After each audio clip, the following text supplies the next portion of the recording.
Празничниот викенд го исполни Охрид со гости, пред се припаднички на понежниот пол од нашето соседство, кои допатуваа за тука да го поминат 8 март, меѓународниот ден на жената.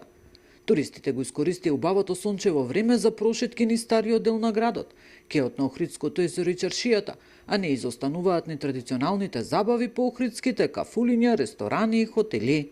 По втор пат сум во Охрид, најмногу ми се допаѓа гостопримството и историјата, како од едно езеро направивте огромен туризам, се е убаво и чисто, презадоволни сме.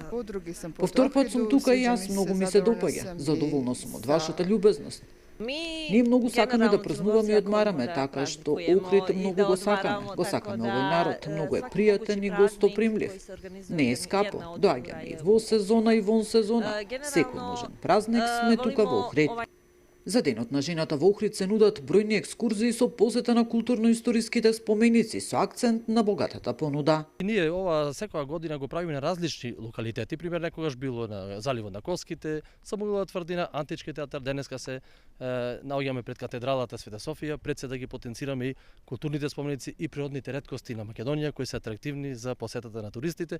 Туристите прашуваат кои се најважните сегменти од Охрид кои може да ги видат и нормално тоа е веќе од споменикот, центарот Охрид, Свети Климен, Светата Софија, Античкиот театар, Светата Богородица Перивлепта, Плаошни, тврдината, незаменливиот Свети Јован Канео, тие се точките кои што најмногу туристите доаѓаат во Охрид.